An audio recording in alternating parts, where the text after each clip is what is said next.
I'm Tracy Baxter with today's Record Newswatch. State Comptroller Thomas DiNapoli says his office will conduct a full audit of the Kingston Police Department after uncovering 16 instances of alleged double-dipping involving Police Lieutenant Timothy Matthews, who submitted claims for hours worked as a security guard for the Kingston School District that coincided with the hours he claimed for police overtime. We looked at whether officers were performing police services for the city during hours they were being paid for security services by the school district.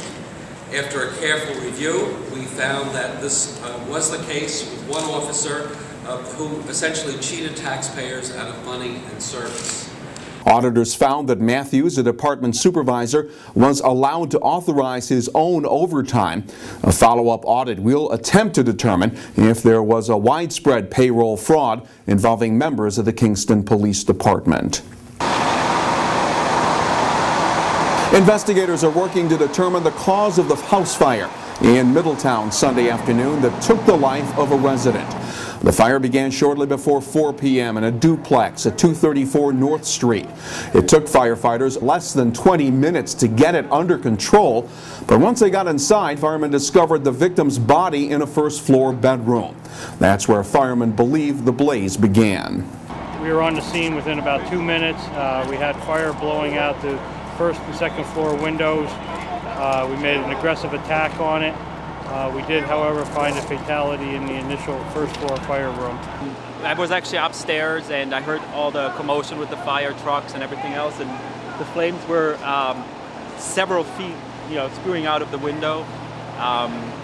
It was quite intense. The cause of the fire is not believed to be suspicious.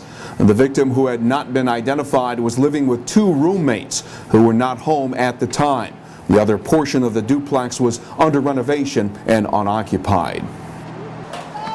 Meantime, an investigation is underway into a fire that damaged a house and destroyed 2 vehicles at a residence at 16 Dominic Street in the Scotchtown section of the town of Wallkill early this morning. A couple and their 3-year-old daughter got out okay. The arson task force is checking out the scene, and there are indications the fire may be of suspicious origin.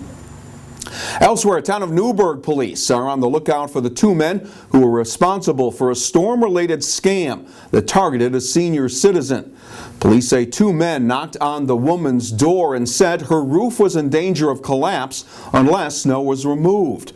After removing it, they told her she owed them $4,000 after her senior discount.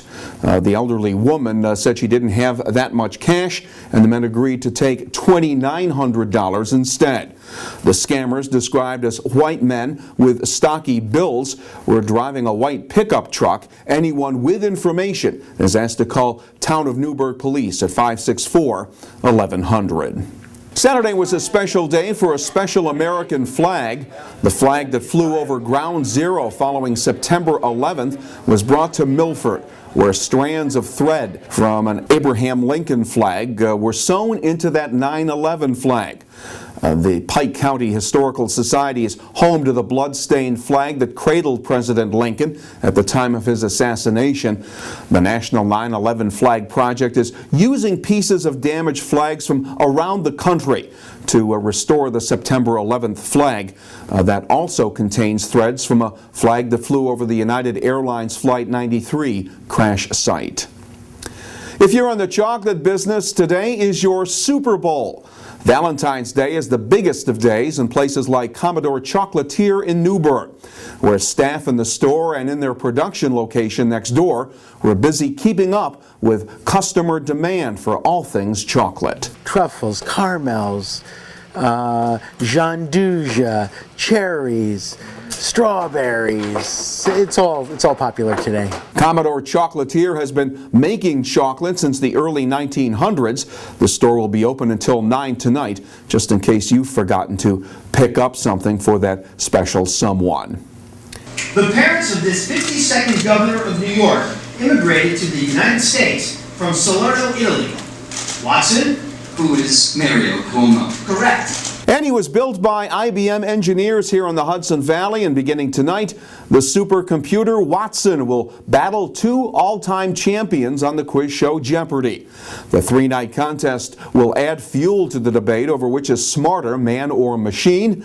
We know one clear winner already. Jeopardy! Figures to get some monster ratings this week.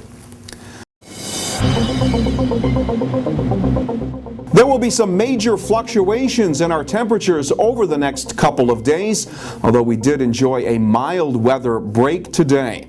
As for tomorrow, it'll be sunny but colder, with the highs only around 30 degrees. Wednesday will be milder with temperatures back up into the 40s under a partly cloudy sky.